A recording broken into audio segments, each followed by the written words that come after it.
What's up, restaurant owners? Are you looking to save on your delivery costs? Are you getting tired of paying so much to third-party deliveries? I am here with Hank Arciolla from Delivery Brokers, and he's got a new, really exciting way to change that delivery space. Hank, what do you got going on? Oh, I'm excited. We actually have this concept called the delivery brokers, and what our goal is to put together. At first, I thought about it as a local co-op because I started a company a few years ago called Local Food to Go, and Local Food to Go, we did delivery. We're kind of like a mini DoorDash, or at least that's how people perceived us. But what happened was, as we've grown over time, we've started to scale out into different cities. We work with restaurants in Philadelphia and outside of Austin, Texas, and stuff like that. And so we were looking for a way to like expand into cities. Now, just to give it kind of a brief overview of how the delivery process currently works, I think that's really important because as restaurant owners, I began hearing people say they kept asking me. That's how Local Food to Go was born. I was doing online ordering for restaurants, and then I got pulled into the delivery space because during the pandemic, restaurants really wanted to, they had to survive, and they started using third-party delivery services. And then they saw how much the menus were being marked up, and they saw, or they were getting, the 30% commission out of their sales each week. And so they were starting to get frustrated. They said, Hank, can you get in the delivery space? Can you help us out with that? So of course I went out like with no experience, bought some delivery software, didn't like that delivery software, went to another one, didn't like that. It worked with this restaurant, it didn't work with that restaurant. And so over the last couple of years, I've got an amazing education in the delivery space. And to the point where we've been asked to speak at a couple conferences, just to explain how independent delivery owners, how they can like shift their revenue. But it really is all about the restaurant and their customers. And so our primary focus is on, helping restaurants reduce those third-party commissions. We can usually reduce them by about 50%. And what we do, it's super simple. We just, create an online ordering platform for the restaurant, and then we can actually use those same exact drivers, whether it's the DoorDash driver, the Grubhub driver, the Uber Eats driver, or we can hire a driver for the restaurant. Our goal is to move. So right now, we'll call it 3PD, third-party delivery. Right now, most restaurants use 3PD, right? So what we want to do is we want to help them lower those costs and shift into what we call a hybrid model. Now, some restaurants, very few, but in my area anyway, have self-delivery.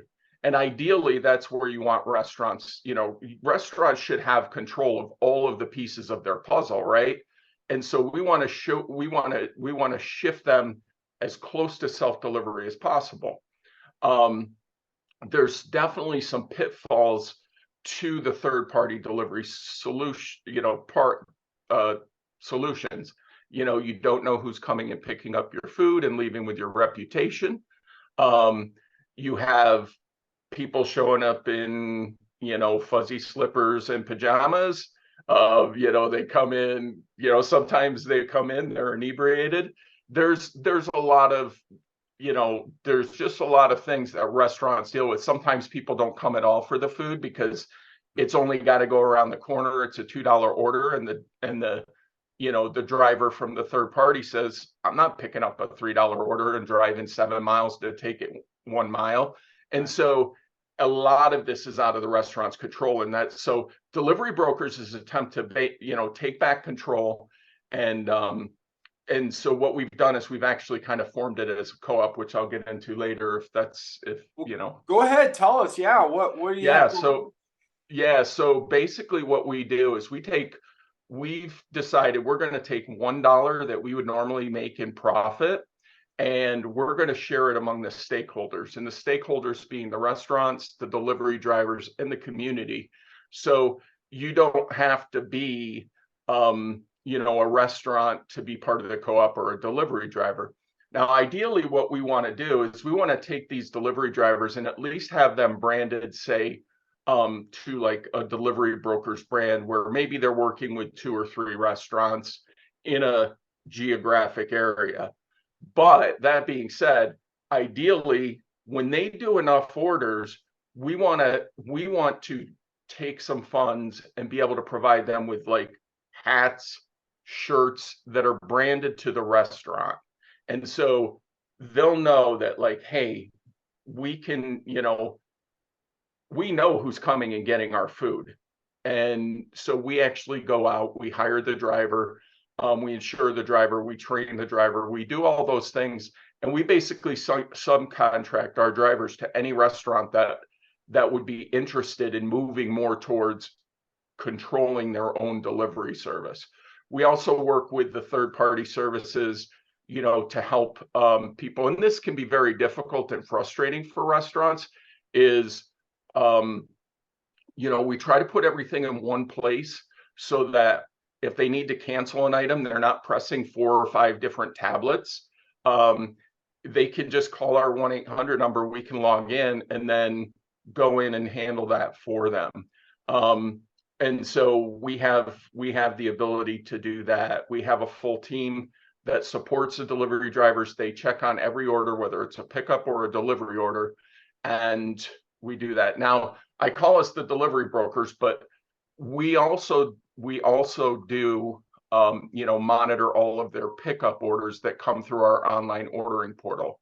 We feel like it's the best place to be is to have the best thing for restaurants is to have their own online ordering portal that is really branded towards them, because a lot of the POS companies, you get this kind of artificial looking cookie cutter online ordering, situation. You can't avoid cookie cutter in some situations, but I was talking with one restaurant recently. He had me come in and talk with his POS rep because he wanted to see the difference between ours and his and whatever.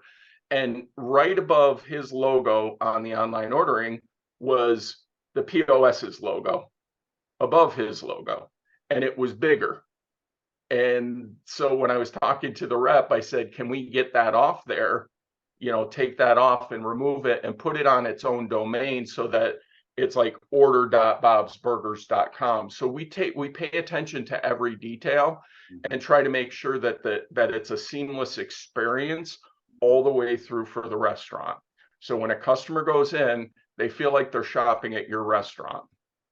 Yeah, okay, so that's really interesting. Help me understand. So the goal would be, if I'm Quartz Cafe, that you would help kind of coordinate a person that I would maybe kind of be dedicated, that would kind of hang out at the restaurant, maybe, and as orders come in, they take them out. Kind of, how does that work?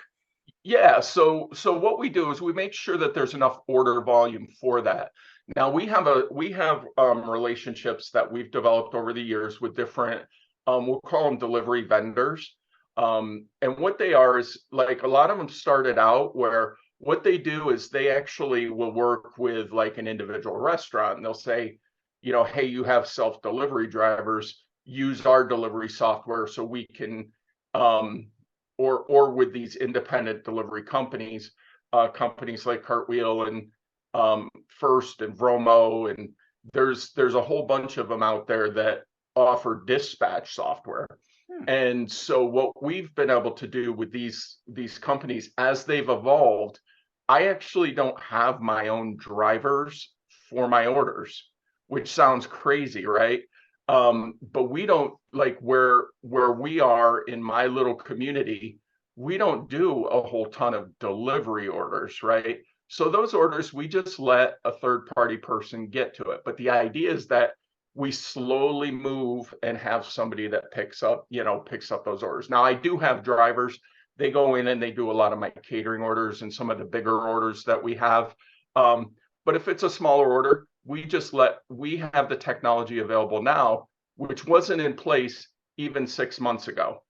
where we can actually send the orders not only to, we can send the orders that come through the restaurant's website to a dedicated driver or a driver that services a certain area, or additionally, what we can do is we can actually assign that driver to pick up their DoorDash, Grubhub, and Uber Eats orders.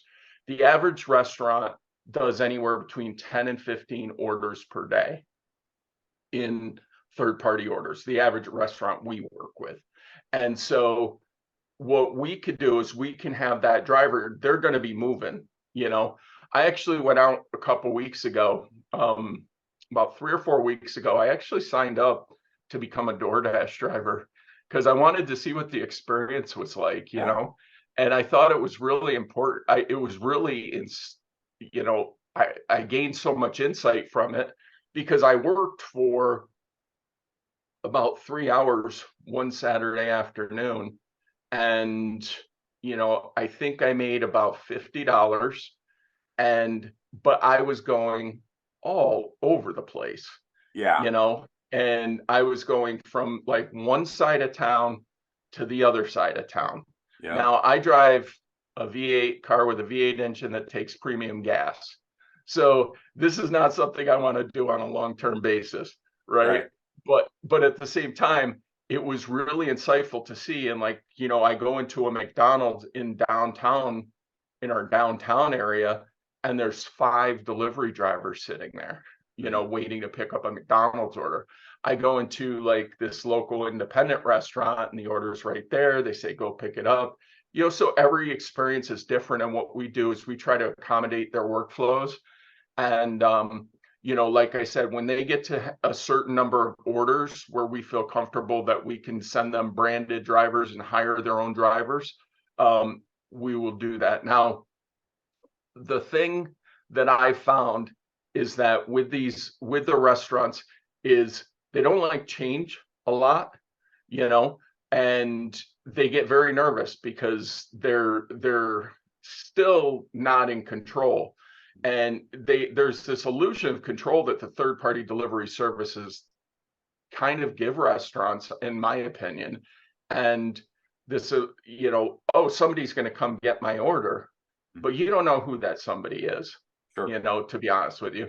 And I've had restaurants on the online ordering side where they have come in and those restaurant owners, you know, end up calling me and they're like, hey, we had an order that was picked up and it was a DoorDash driver. What do we do if they don't ever deliver the food?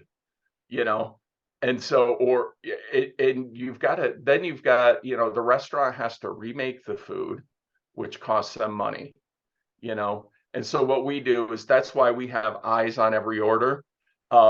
So that if we can catch something, just another, not to talk too long about this, but just another example was we actually had it was a pickup order for a restaurant on Wednesday. Well, they recently closed on Wednesdays, but they didn't change their website. But our online ordering software wouldn't let him order for Wednesday. So he ordered for Thursday at 5:30 and then went down to the restaurant because they closed on Wednesdays due to staffing issues. But we had, like, my team was there and they were able to say, this doesn't look right because they're closed today. So let me call the customer. So all of a sudden I'm getting a flurry of calls from our team or messages on our Slack channel saying, hey, listen, we've got this order. Nobody knows what to do with it because, you know, whatever. And then finally the owner called me up and he said, the guy at the barbershop across the street, he said, somebody was there to pick up an order. I thought we shut off online ordering for Wednesdays. I said, we did. He ordered it for Thursday. Interesting. Because they just think just because they placed the order. You know. So but it's part of it. It's good having the people, you know, like having that extra set of eyes on every single order. Yeah. I mean, I think that's really cool. I thought about just trying the DoorDash delivery experience, and I'm with you as well. You know, it seems like you could burn through a lot of gasoline and time if you don't know what you're doing. But I know there's lots of people that see it as a very good form of income and they've got it down to a system. So, Go Go ahead. ahead. No, I'll let you go. Okay, so what would be the one piece of advice you would give a restaurant owner about how to take back control of their delivery? I think the most important thing that they can do is if they want personalized service is to partner with an independent restaurant delivery service. Um, Now that means they wouldn't be working with me, and that's okay. But if you have an independent delivery service, um, we have one here in our town, and then I'm kind of considered one, but there's about 500 of them around the country. You can probably find somebody to talk to. These are all independent local restaurant owners or delivery service owners. And to have they're going to go the extra mile for you. They're going to be the ones that are in touch. They're going to be the ones that you could probably, I prided myself, I always pride myself on, kind of being a one ring or, a one ring answer if one of my restaurants call me. And they're all in my phone book. I know exactly who's calling it. It's like, you know, hey, what's up, Rob? What do you need? And so this way you've got somebody that's paying attention to you. Number two, I say make sure you know your numbers, know what your commissions are. I can't tell you how many restaurants I've walked into and I say, are you paying the 30% or are you marking up your menu 30%? And they say, don't know. I say, you should know that. And so I had one restaurant, I asked him that very question, and he said, oh, I pay that. I said, what's your commission rate? And he said, 26%.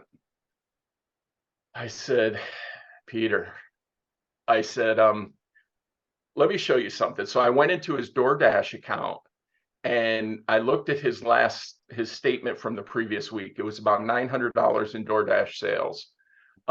They sent him a check for it was almost 1,000, but they sent him a check for about 670. And I said, that's $300 from one delivery service. I said, and you also use Grubhub and Uber Eats. I said, I know they're not all going to be the same, but let's just say they are. That's $1,000 a week that you're paying to the restaurants. He goes, well, what do you do about it? What do the restaurants do about it? I said, or what do most restaurants do? I said, they mark up their menus. I said, well, just mark your menu up 26% on those platforms. I said, because then you're not paying that, that commission. And he says, oh, I can't do that. He said, it's too much. I said, but you're paying it. So we totaled it up. I said, that's $900 times 52 weeks a year. That's $45,000 that you're paying to be on these services. I said, are you seeing an increase in business from it? No, I'm not. I said, let's get it up there at least 15%, right? So what we did, and this is kind of a little trick of how we try to and in trick I don't mean a bad trick, but what we try to do is we try to take those delivery services because people use them. We don't want them off them, we want them on them. But then what we do is we make sure that they know that they can get it cheaper when they order directly from the restaurant's online ordering portal. And we charge a commission of anywhere between 10 and 15%. And so, plus the delivery fee, our delivery fee tends to be a little higher because if we're going to use that, use those third-party services to pick up deliveries initially, they usually charge a flat rate of about $5.99 or $6.99. But that's still, even if the restaurant split that, it's still much better. So, my recommendation to a restaurant is actually know your delivery business. Know your numbers.